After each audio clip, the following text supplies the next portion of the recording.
very good morning to you. Thank you so much for joining us. It's a Monday morning, beautiful, bright and early. We're here just to do what we usually do every morning when we come on like this. I hope you had a beautiful weekend.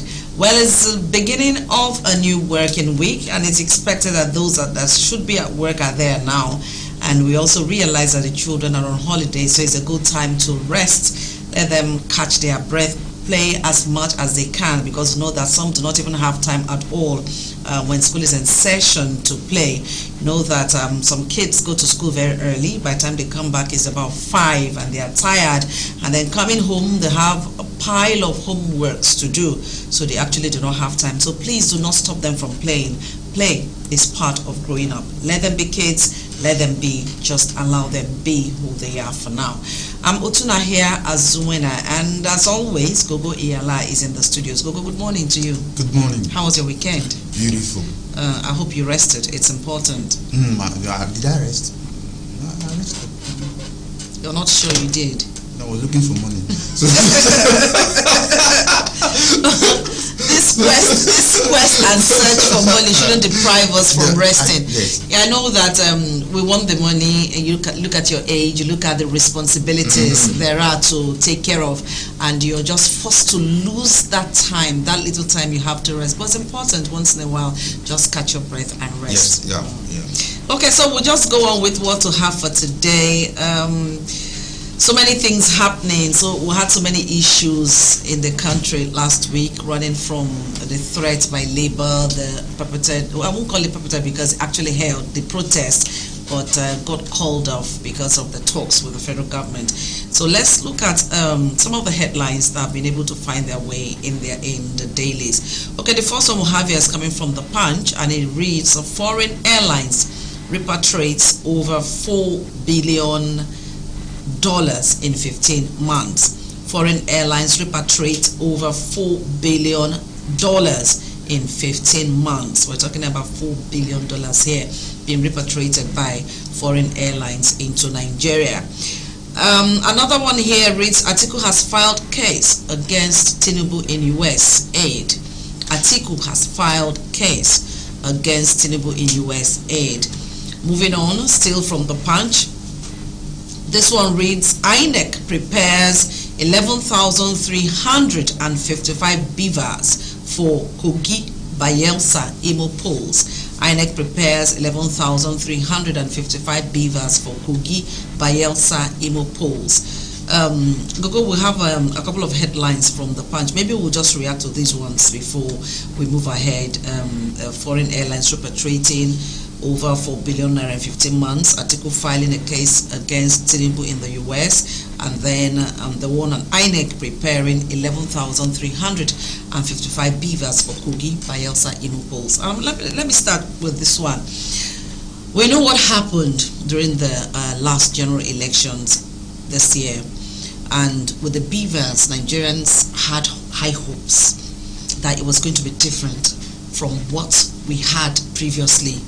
But we had the greatest disappointment. We were hit below the belt. We were totally disappointed. It wasn't what we were expecting. And here we are. INEC is telling us that they are preparing 11,355 polls for 3 states. I don't see anything different from what we had. INEC was accused from different quarters. INEC was accused on different bases. INEC was accused of, causing the problems, being part of the problems during the last election. Even with the 11,355 beavers that will be going to just 3 states, Bayelsa, Kogi, and Imo, I do not see anything different from what we had in February. Well, first of all, let me try to be neutral here. You and your likes, you are disappointed. Tinubu supporters were not disappointed. They were happy. No, it's not about anybody supporting anybody. No, what I'm saying there is, if you say Nigerians were disappointed, it has the whole country was disappointed. Not true. Okay. Not the whole country. Okay. Some people were not disappointed. Okay, go ahead. Because what they voted for. The beavers worked well for them. Okay. Yes. Okay, but however, if you combine the voters from this, apart from the APC voters, if you combine the rest of the other voters, especially if you follow the court processes, then you find out that a whole lot of people were disappointed and angry, and they blame INEC. Simply, the question is, what was the problem? Was it was it an equipment failure, or was it a personnel failure? You understand? INEC is trying to tell us that it was an equipment failure, but Nigerians say no, it wasn't an equipment failure, it was a personnel failure. INEC did not do what they promised to do. INEC did not upload, the results as as the law requires of them to do. Now, INEC has come again, telling us that the BVAS is reliable. That if you follow the case, for example, Amazon has come to say that their server never shut down. That the server serves about how many countries in the world, and everybody's on is working. That if anything went wrong, then it was deliberate. So the glitch they were claiming happened was a sabotage. It did not come from them, because they sent an expert to the court to testify. It said, somebody deliberately. It's like you have a car. Trust Nigeria. You have a car, the car is running. Trust Nigeria. And then somebody deliberately removed the battery. Or somebody deliberately, removed the ignition. So the car will stop. So it's not that anything was wrong with the car, but there was a sabotage. That is for the court to decide. Now, the question now is, if you partook in the last election, and considering the results, would you be motivated? Would you be able to trust the system again? What's the guarantee that the BVAS, will work this time? What's the guarantee that there wouldn't be any equipment failure again, or there wouldn't be any personnel failure? Because I remember one movie I watched. One of the there was a lot of shooting in the movie. A lot of people died, and then somebody was talking. And he said, guns don't kill people. People kill people. The guns don't shoot on their own. Somebody picked the gun to do the shooting. So if you want to blame anybody, blame the shooter and not the gun. So if you want to blame anybody in these circumstances, in these particular circumstances, I think INEC should take the blame, because they have the personnel that managed the system. From the beginning, INEC has done everything to absolve itself of any kind of blame Nigerians have been heaping, because, they wouldn't even come up to say, yes, we accept there were glitches here and there. Oh no, all they said was we had issues there and there, but INEC has not actually accepted responsibility for what happened. And I'm just thinking, because I know that in time past, when we had elections, Nigerians were actually not bothered about going out to vote, because to them it was like, your vote will not count, so there's no point. And then the media was awash from last year, making people believe that their votes were going to count, and so people prepared themselves. People went out, got registered, got their cards ready for election, and election days they went out to cast their votes and came back disappointed. So I'm just wondering how it's going to be in Bayelsa in November. I'm wondering how it's going to be in Imo State in November, and I'm wondering how it's going to be in Kogi in November, because if we do not get it right again, it's more like killing. Okay, it's already dead. The confidence in INEC is already dead, but it's more like it's going to be buried this time, because we're just looking for how to heal. Nigerians are looking for how to actually see that, okay, this area can actually work. But the more we try to see that it's working, the more these agencies are killing them and burying them. Let's just be hopeful and be optimistic that Kogi, Bayelsa, and Imo will just present INEC. Rest assured that people will come out to vote, because there are two. That would be good. That would be good. If people come out to vote, that would be good. There are two kinds of people in Nigeria: those political affiliated and the neutrals. The neutrals won't come out to vote because they say, the last time we voted, lack of credibility. But those politically motivated, who are attached to, who expect some benefit from the political parties will come out to vote, so that their party will win, and then the goodies will go around. Okay, let's move on. There's another headline here still from the Punch. Says 79 Bauchi schools have one teacher each, says Subeb.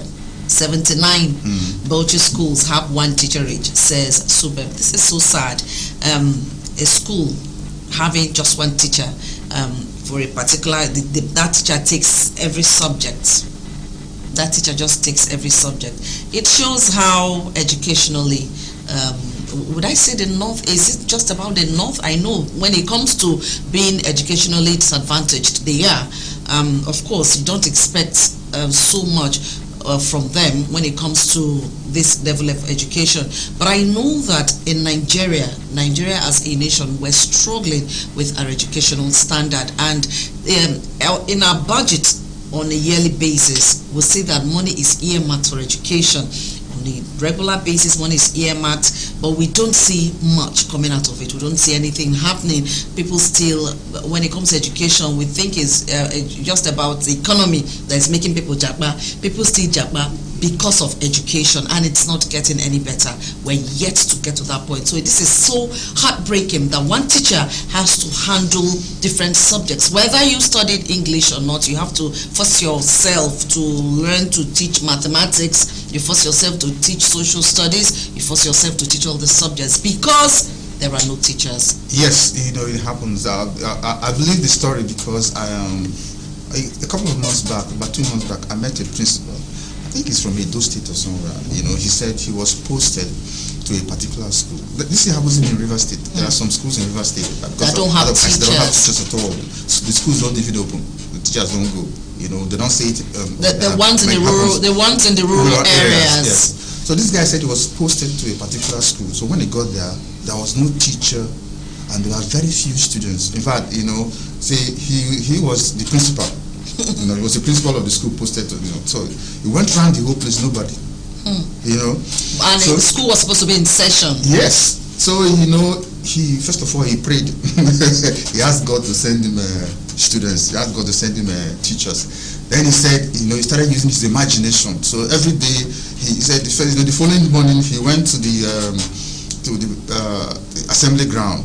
He imagined that there were students, and he started addressing the students so that he won't get mad, because then the whole place, he was alone. So he spoke to the students, told them, they did their prayers, and then he left. Then he said, break time, he went and he rang the bell. That was break.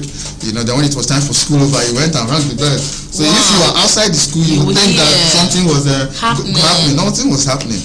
Then he said, every morning he would go from class to class, like addressing the empty class, addressing students and everything, telling them that they should behave themselves. Schools and education is very important and all that. He said he did this for like some weeks, and then gradually, students started coming, and a couple of teachers started coming, and then he retired as a normal principal. So the school actually had teachers, but because there were no students, they were not going. No, the teachers were not coming. Whoever they posted to that place, will ask for transfer and just leave. So there were no teachers, there were no students. The school was there. Teachers' names were on the payroll, collecting salaries, but there was no teacher there. That he was the only teacher. That when he started, he was the principal, he was the game master, he was the labor master, he was the hostel master, he was everything. He was the teacher, he was the physics, mathematics, English, everything. Every day, when the students started coming, so he had to read, he would go and teach like that. So it happens. Wow. Wow. Nigeria should actually go beyond this point. We should go beyond this point. Okay, there's another headline here. This one reads, Niger closes airspace citing threat of intervention. Niger closes airspace citing threat of intervention. When I saw this, I just laughed because with a threat from ECOWAS, I won't say Nigeria now, I know that our president is heading ECOWAS right now. With a threat from ECOWAS, I'm sure the junta is beginning to readjust, knowing that if those people decide to make good their threat, then we can't just sit and watch this happen. But they do not understand that we do not need war at this time. The bloc does not need this war at this time. And a good thing that the Senate did not approve of Nigeria actually deploying the military to Niger. Let's just see how diplomatic our government can be with this, because right now diplomacy has to be employed in this, so that we know we're trying to protect our borders. Another thing is, if we embark on this war, we know that we'll have a close boundary with these people. Those are the borders between Nigeria. Those are the border between Nigeria and Niger will be greatly affected. So our government should be diplomatic in this situation. You know, the funny thing is, there's what we call karma. You know, now you are interfering in other countries' internal issues, local issues, we call it like that. You are justifying it. Someday, your country will have a similar problem, and others will want to interfere. And you would want, and you would not want that. Would you want that? Would you be able to tolerate that? Because what you sow is what you reap.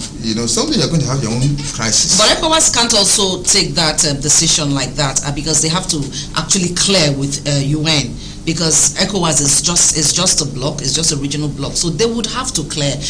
There's going to be a meeting with AU, which is larger than ECOWAS, and from there it has to move on to UN. So I do not think that when it gets to that point, UN will say, okay, go ahead and carry on with the war. Nobody would want that. Niger on its own, as a country on her own, let me use the right article for the country, on her own, would feel that, okay, we're ready for this because of backing from Russia, but it is not enough. It is not enough, because if you're considering backing from one country and others say, okay, let's get on with this, it will not be good at all. It is, first of all, it is foolish to fight a war on your land. If I come to your house and fight you, if a glass breaks, it will be your glass. If the TV breaks, it will be your TV. If anything gets damaged inside that house, it will be yours. So if Nigeria, goes out to fight a war right now, whatever damages will be, in their soil. If any facility is bombed, if anything is destroyed, it will be. If people die, they're mostly going to be your own people. So it is very, very foolish to go to war, fighting on your own soil. If you are taking the war to the person outside, it's a different thing. But it's going to be on your soil, it's foolish. So, but like you said, Russia. Even we are talking about UN, I was smiling. Who are in UN? The same people that are stoking the trouble, the fire, are the same people in UN. You have China, you have Russia, you have the US, you have France. These are the senior boys, in that place. So if the senior boys disagree, what can the junior ones do? So going to the UN, nothing good, nothing positive will still come out of it. You understand? And there's no African country in the Security Council. None yet. We're hoping that Nigeria will be there soon, as they have proposed. Okay, we'll throw our phone lines open so that you can react to any of the headlines. You're free to call us and talk with us. Our line is being displayed, so if the calls come through, please, let's have them. Now we'll move on to Vanguard. From the Vanguard here, we'll have Niger Republic, Catholic bishops, JNI, AANI, others say no to military intervention. Still what we're saying. Then the next headline reads, Ararume, NNPC take legal battle to Court of Appeal. Ararume, NNPC take legal battle to Court of Appeal. Then the next one says, why flight delay? Cancellation will continue. Why flight delay? Cancellation will continue. Of course, Nigeria is known for flight delays. We're known for cancellations, and NCAA is saying it will continue because we're not developed. We're not a developed nation. We do not have the facilities those people have. We can't meet up. We're just trying. We're just struggling to meet up with them. So flight delay will continue. It could be so frustrating when you have an appointment. Let's say you have something for 3 p.m. and your flight is for 7 a.m. The reason is you want to get to the city in a good time, rest and then go for the function. Your flight for 7 a.m. could be pushed to 10 a.m. Your flight from 7 will now be pushed from 10 to 12. And you'll be wondering, how do I even meet up this function by 3 o'clock? So you're sitting there at the airport, you're tired, you're exhausted. So you're lucky enough that the flight leaves wherever, let's say Lagos or Abuja to Port Harcourt at 2 p.m. for 3 o'clock function. It's so it has become a way of life. So if you're going for something in Nigeria, you start off a day before, even if you're flying, just to meet up because of cancellations and delays. You know, the last time I went to Abuja, you know, I met this lady. You know, she sat by my side on the plane, and then you know we were talking. She said her flight was supposed to be for 7 a.m. I won't mention the airline. So all of them are guilty. So she got to the airport around 6 a.m. You know, she hadn't breakfast, she hadn't eaten, hoping that latest by 8 she'll be in Abuja, go to her house, arrange herself and eat. Her flight, you know, they now moved it to 10 to 1. Finally, we flew around 4 p.m. Was it 4? 5 in the evening. We flew around 5. That is standard practice in Nigeria. My flight was supposed to be 3 o'clock, so I was only 2 hours, delayed. I was at the airport for 2 hours, but she had been there from 6 a.m. If you look at this woman, you don't have that is standard practice in Nigeria, and they are telling us that they cannot. That is going to continue because they can't meet up with standard practice. They can't meet up with international standard. Are we joking here? Are we playing? We play with time in Nigeria. We play with a lot of things. We just feel that the concerns of people do not matter. You do it the way you want to do it. You're not doing anything to ensure that you're able to keep to time. You tell people so, and that you notice that even when they're able to keep to time, you get there and you can see the aircraft there, they're telling you can't board because of time. You came late. Those are the days that they're able to meet up with timing. Yes. And then they're putting it to you that you have no, you're late. But when it's their fault, nobody says anything. No apologies whatsoever. Because Nigerians don't take action. We don't go to court. How many airlines have been sued for delayed flight? By the time they have deluge of court cases from all angles, and then they start having losses. The court start giving judgment against them. They will sit up. They'll be able to inform you on time.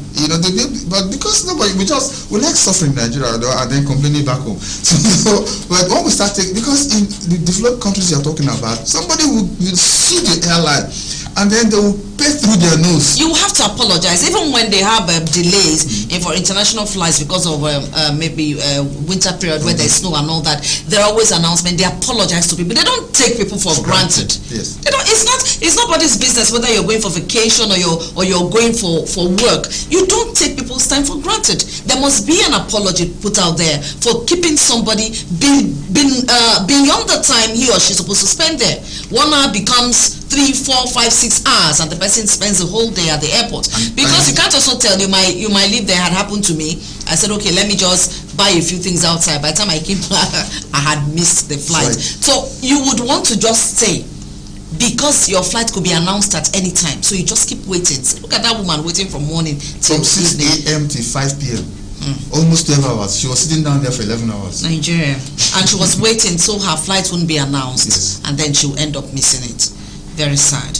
Okay, we'll move on to The Guardian. From The Guardian, we have Niger invasion may cost FG over 2.98 trillion naira, double defense spending yearly.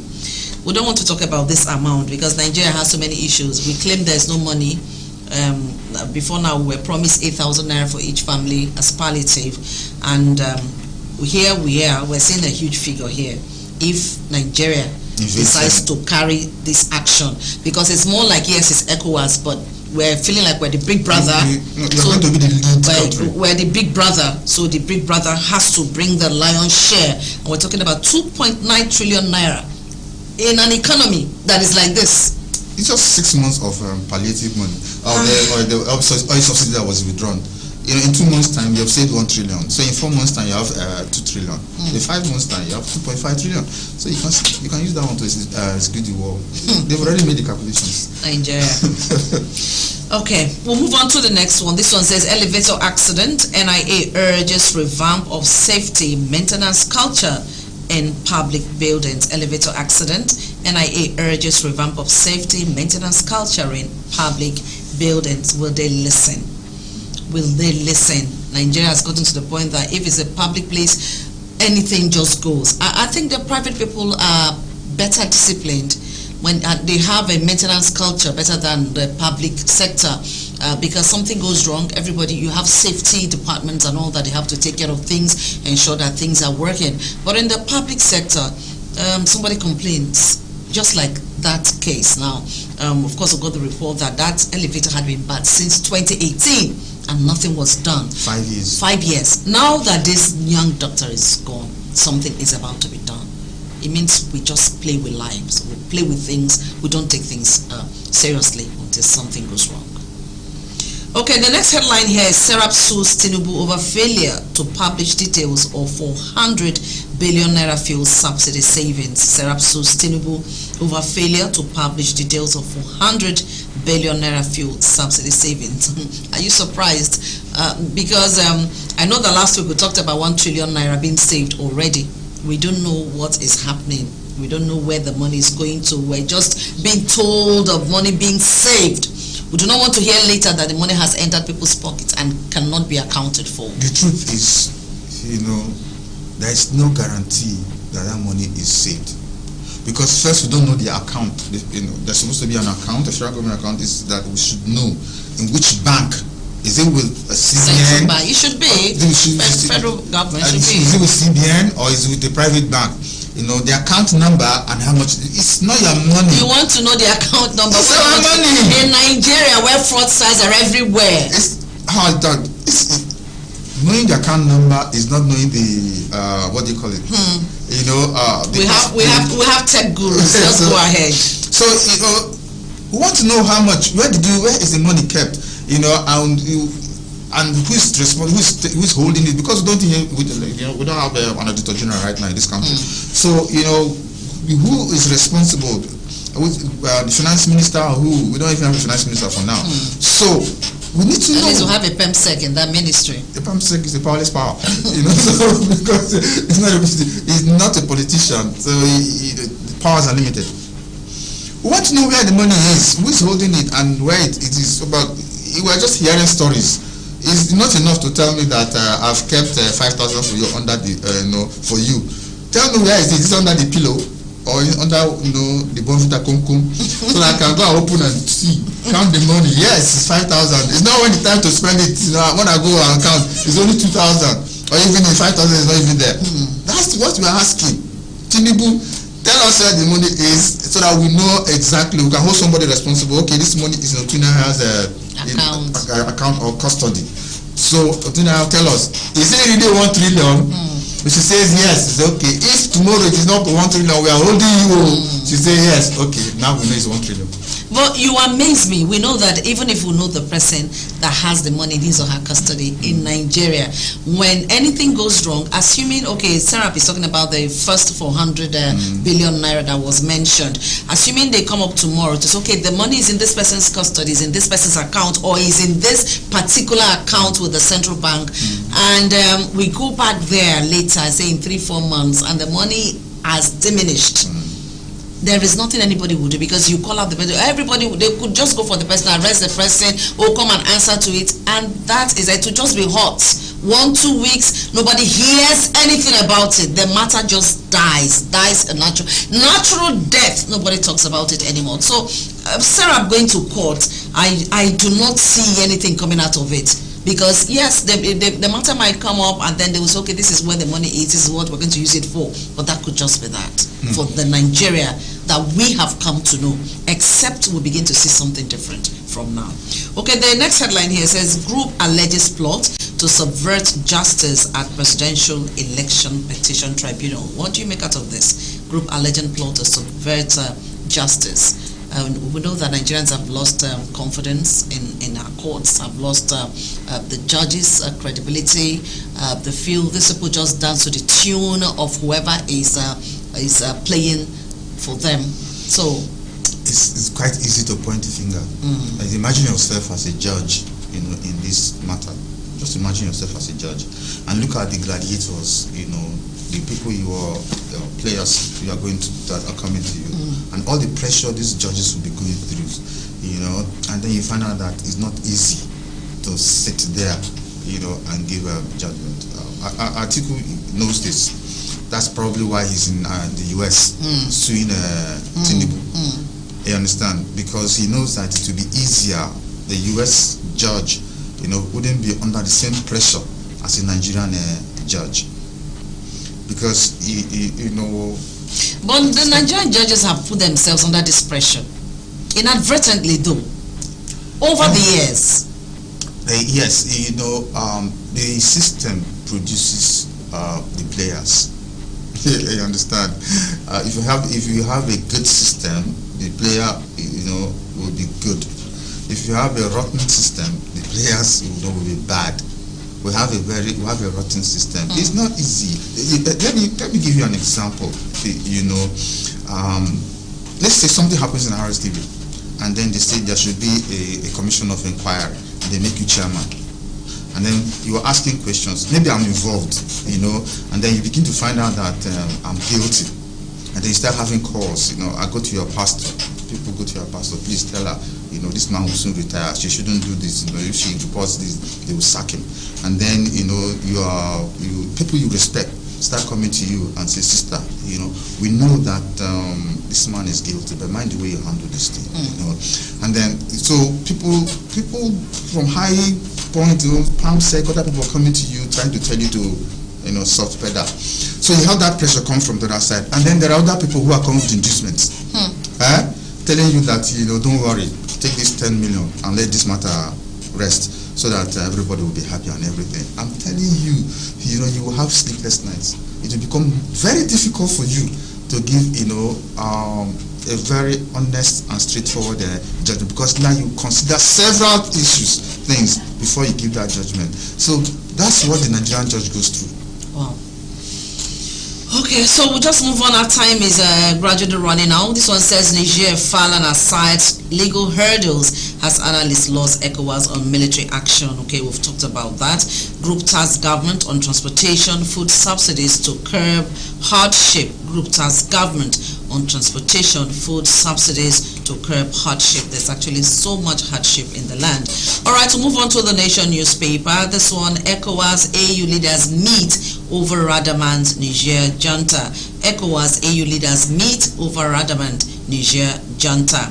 Moving on, another headline from the Nation: federal government states open talks on minimum wage review. I'm interested in this one.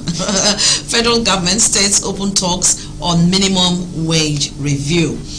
Okay, so before we move on to the next headline in a minute, because of time, minimum wage, do you actually see anything? Of course, we know that it's not going to be 100% increase. We don't see that happening, because I know that Labour had said they wanted 200,000. I do not see the possibility of federal government agreeing to that. But whatever the case, a push would actually help. We know that it was 18,000 before Buhari pushed it to 30,000, and the more the minimum wage goes high, you think that, oh, okay, you're going to be earning something higher, but the economy still does not make it look like anything is being added to the salary. So what do you make out of these talks with federal government and states on minimum wage? Basically, we need more money, but we don't really need more money. What we need is cheaper goods and services. Yeah. Truly, cheaper goods and services. Yeah. Okay, so this one, how to stop multinationals exit, and this has to do with GSK that just left Nigeria. This means that so many Nigerians have been thrown into the labor market. It's so heartbreaking, because when you look at the fact that people have to work, multinational companies have to come in, and because our economy isn't palatable anymore, people have most of them have just packed up and left the shores of Nigeria.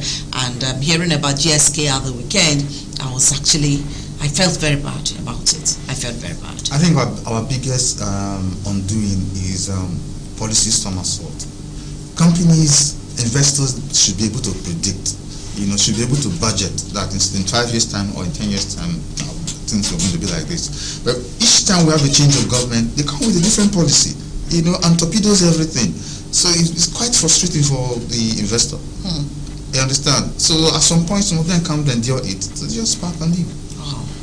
Okay, our time is actually gone, and we'll have to go at this, and we'll have so many others that we cannot touch because of time. Well, I will just read out two of this. Maybe we'll just wrap it up with the Nation.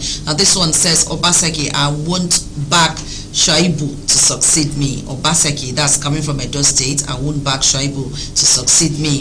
And then the last one from The Nation says Ganduje Y. Shetty was withdrawn as ministerial nominee.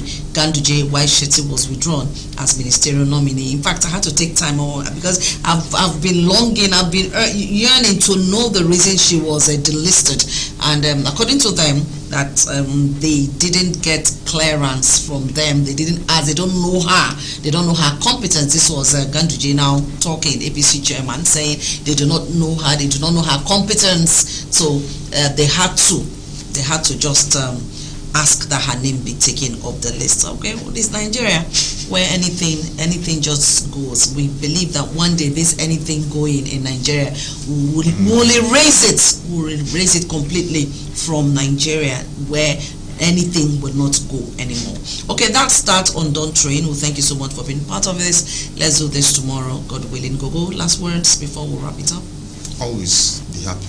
Be happy. Google says be happy no matter what is going on around you. All right, do have a beautiful day. And remember, the station is still RSTV here in Port Harcourt. Enjoy every program coming your way from this end. Amutuna here. Azuwena, good morning.